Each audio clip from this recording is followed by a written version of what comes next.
আজকে রবিবারে একটা সুন্দর রেসিপি বানিয়েছি, সেটি হলো চিকেন স্টু। হাজব্যান্ড বলল রোজ রোজ তো চিকেন কষা খাওয়াই হয়, তা আজকে একটু গরম গরম ভাতের সঙ্গে খাবো আর একটু চিকেন স্টু বানাও। তার জন্য চিকেন আর একটু গাজর, পেঁপে, বিনস এসব নিয়ে নিয়েছি, সাথে 2 টুকরো আলু নিয়েছি। প্রথমে একটু সাদা তেল দিয়ে আমি ভালো করে ফোড়ন দিয়ে নেবো হচ্ছে তেজপাতা, গোটা গরম মশলা আর নিচে একটু গোলমরিচ।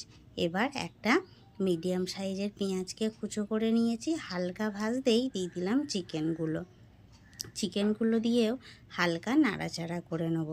হালকা নাড়াচাড়া করতে করতে আমি পেঁপে, গাজর দিলাম, বিনস, গোটা রসুন আর একটা টমেটো আর সামান্য লবণ দিয়েছি আর একটুখানি আমি হলুদ দিয়েছি, দিয়ে ভালো করে নাড়াচাড়া করে নিচ্ছি। এবার ভালো করে নাড়াচাড়া করতে করতে যখন দেখব বেশ মাংস থেকে হালকা হালকা জল ছেড়ে সুন্দর ভাজা হয়ে গেছে, তো এবার সেই টাইমে একটু আদা রসুনের আমি এখানে পেস্ট দিয়েছি, তবে গ্রেট করে দিলেও কিন্তু হয়, আমি এখানে পেস্ট ছিল বলে একটু দিয়ে দিয়েছি। এবার ভালো করে নাড়াচাড়া করে নিয়েছি। এবার দিয়ে দেবো হচ্ছে পরিমাণ মতন জল। এবার পরিমাণ মতন জল দিয়ে দিলাম, যেহেতু স্টু সেহেতু জলটা কিন্তু একটু বেশ খানিকটা পরিমাণ দিতে হবে। জল দিয়ে দিয়েছি। এবার সবজিগুলোকে সেদ্ধ হতে দেবো আর তার সঙ্গে চিকেনটা একটা আমি কিন্তু কাঁচা লঙ্কা চেরা দিয়ে দিলাম।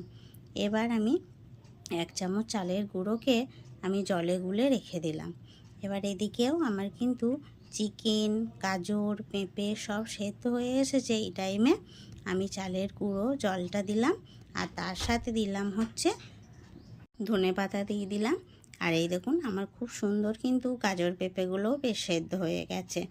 ব্যাস তৈরি হয়ে গেল আমার চিকেন স্টু। একটু বাটার দিয়ে ঢাকা দিয়ে নামিয়ে রাখলেই কিন্তু তৈরি হয়ে যাবে গরম গরম ভাতের সঙ্গে খাওয়ার জন্য এই চিকেন স্টুটা। তবে শুধু গরম ভাতেই খেতে হবে এমন কথা নেই, শুধু মুখেও খেতে কিন্তু দুর্দান্ত লাগে। তো বন্ধুরা, আজকের ভিডিওটা আমার এই অবধি। ভালো লাগলে একটা লাইক, শেয়ার, কমেন্ট করবেন।